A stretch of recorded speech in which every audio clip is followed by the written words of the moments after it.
Il était une fois un roi, s'écrieront mes petits lecteurs. Non les enfants, vous vous trompez. Il était une fois un morceau de bois. C'est par ces mots que Carlo Collodi commence son roman Les aventures de Pinocchio, histoire d'une marionnette. Publié en 1881, Les aventures du pantin de bois sont devenus le deuxième livre le plus vendu en Italie au XXe siècle. Traduite en 240 langues, l'histoire de la turbulente marionnette a connu de multiples adaptations, littéraires, théâtrales, chorégraphiques, télévisées ou cinématographiques. L'école de musique et de danse intercommunale de l'Accord s'attaque à son tour à ce monument de la littérature à travers une adaptation en opéra jazz. C'est un projet ambitieux qui se met en place, d'envergure intercommunale et qui s'inscrit pleinement dans la politique culturelle de l'Accord, comme nous l'explique Annick Lafay, vice-présidente en charge de la culture. Sur le territoire de la communauté d'agglomération de l'Ouest rhodanien, on a une vraie chance, c'est d'avoir une politique culturelle tournée sur les écoles de musique, les spectacles vivants, les musées. On travaille beaucoup avec le théâtre de Villefranche également. Nous avons une programmation de spectacles jeunesse, un partenariat avec le théâtre de Tarare, avec le studio de l'Hacienda. Donc le territoire de l'Accord a un vaste chantier culturel et nous en sommes très fiers. Et puis, bien entendu, ce spectacle de Pinocchio qui s'inscrit aussi dans notre plan de mandat, donc un travail de 2 ans mené par notre école de musique intercommunale. Et puis voilà, c'est un travail de collaboration sur tout le territoire de l'Accord, puisque l'école est à Chamboilières, donc la troupe de théâtre est à Claveyzolles, l'harmonie se trouve sur Tarare. Donc voilà, ça prouve que même sur un territoire vaste, et avec des lieux de vie différents, on arrive quand même malgré tout à faire un bon travail. C'est un véritable défi de faire jouer un spectacle de cette envergure à des élèves qui ne sont ni chanteurs ni acteurs. Alors c'est vrai que la plupart de ces jeunes n'avaient jamais fait de musique, ni de danse, ni de théâtre, certainement. Et du coup, grâce à nos vrais professionnels, on a des professionnels à l'école de musique qui voilà, va peut-être leur faire découvrir une vraie passion. Et puis, je pense que tous les enfants ont dû être ravis de pouvoir participer à ce beau spectacle qui sera Pinocchio. C'est donc l'école de musique et de danse intercommunale qui pilote le montage du spectacle, une école que nous présente Mathieu Lebert, son directeur. C'est une école qui a cette particularité de proposer donc la musique et la danse. On a toutes les tranches d'âge, de 4 ans à 80 ans. On a 450 élèves. On a cette particularité-là aussi de proposer plusieurs styles de musique, allant de la musique baroque, classique, au jazz et musiques actuelles. Forte de ce rayonnement intercommunal, l'EMDI s'ouvre en dehors de ses 6 sites pour proposer un accès à la culture musicale au plus grand nombre. On a proposé plusieurs choses avec les écoles, notamment avec l'école Voltaire l'année dernière, sous forme d'un carnaval. On avait proposé pendant le Covid un orchestre de platine avec l'école Radisson donc de Tarare. On a travaillé avec l'harmonie à Amplepuis. On a travaillé également avec les centres sociaux du nord du territoire, avec le QPV également de Tarare. Et dès l'année prochaine, on souhaite mettre en place le premier orchestre à l'école qui verra le jour sur le territoire. Et on travaille aussi avec les EHPAD. Pinocchio s'inscrit dans cette volonté d'ouverture à l'extérieur en impliquant un grand nombre d'intervenants. L'école de Chamboilières, l'harmonie de Tarare, les élèves chanteurs de l'EMDI et le collectif Le Lieu-dit. Mélanie Véran, professeure à l'EMDI et référente pour le projet, nous raconte sa genèse. J'ai fait une formation il y a 3 ans avec Didier Greugemann. C'est le fondateur du CREA, c'est un centre de création artistique et vocale à Aulnay-sous-Bois. Et voilà, il faisait cette formation sur 1 an sur cet opéra-là spécifiquement, sur l'opéra jazz Pinocchio. C'est un opéra jazz qui a été écrit par Thierry Lalo pour la musique et Christian Emery, le librettiste. Et voilà, je trouvais que c'était un super projet à proposer aux élèves. Comment s'est fait le choix de l'école qui participe au spectacle? J'ai d'abord proposé ce projet à Mathieu, qui du coup a dû travailler avec l'éducation nationale, avec l'inspecteur, et c'est l'inspecteur qui a choisi. En fait, sélectionné différentes écoles où leur projet était axé culture.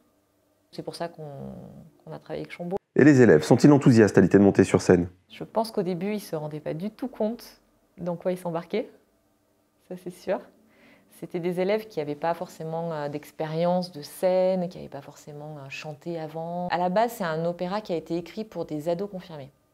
Là, on fait ça avec des enfants de 9-10 ans. C'est ambitieux pour eux. Ils sont tous très enthousiastes et oui, ça se passe bien. On imagine qu'ils sont aussi très bien accompagnés par leurs professeurs. En fait, sans eux, on ne pourrait pas faire ce projet. Elles sont deux, du coup, deux enseignantes. Et elles font un super travail. C'est dans leur classe de Chambaud-Allières que nous avons rencontré Gaëlle Couble et Marie Feller. Comment se passe le travail avec vos élèves? Alors c'est un projet qui s'étale sur 2 années scolaires. Donc pendant toute l'année scolaire dernière, on a travaillé 1h30 par semaine en séance avec Mélanie pour tout ce qui est la partie musicale, la partie chant. Voilà. Et puis cette année, il y a Leïla qui intervient aussi en théâtre, plus sporadiquement, et les séances cette année sont de 2 heures. Le travail sur Pinocchio se cantonne-t-il uniquement au spectacle ou vous permet-il de travailler sur d'autres choses? C'est aussi pluridisciplinaire comme projet, donc effectivement ça touche tout ce qui est musique, mais aussi le français, des compétences aussi d'oral, d'écriture, donc c'est vraiment très très riche pour eux. De la littérature aussi, parce que ça nous a permis de découvrir des versions différentes. On a pu visionner plusieurs films aussi. Donc niveau culturel, on a essayé de... visionner aussi des petites pièces de théâtre, différentes versions des albums. Ouais. Donc c'est assez intéressant. Et puis après, au niveau vraiment purement artistique, la musique, la création, vous avez été aussi dans la création. Et qu'est-ce que cela a apporté à vos élèves? Alors c'est un projet qui est très transversal en fait. Du coup, ça nous permet d'aborder pas mal de compétences, des compétences de vivre ensemble, des compétences psychosociales. En fait, ça leur apprend à coopérer, à s'engager, à essayer d'aboutir à un projet, d'aller jusqu'au bout, de s'impliquer, d'être à l'écoute du groupe, des autres. Le premier changement qu'on a vu, c'est vraiment au niveau technique. Au niveau du chant, la technique vocale, ils se sont transformés à ce niveau-là. On a vraiment, entre ce qu'ils étaient capables de faire en tout début d'année dernière et ce qu'ils font maintenant, il y a une vraie évolution. Déjà, la première année, elle a été vraiment très, très révélatrice au niveau chant. Ouais. On parle du chant, mais c'était vraiment... C'est révolutionnaire, vraiment. Ça, c'est un point important.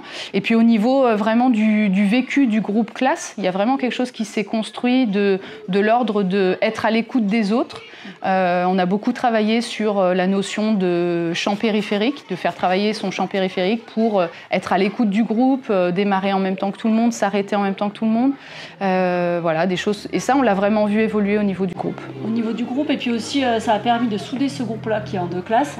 Et ça a vraiment permis de les souder. Et du coup, on fait plein de choses en dehors même du projet. On fait sport ensemble, on fait plein de choses qui sont très intéressantes. Et individuellement, il y en a vraiment certains qui se sont ouverts, qui étaient très introvertis, à prendre des sueurs, etc. Et qui arrivent à s'exprimer en théâtre.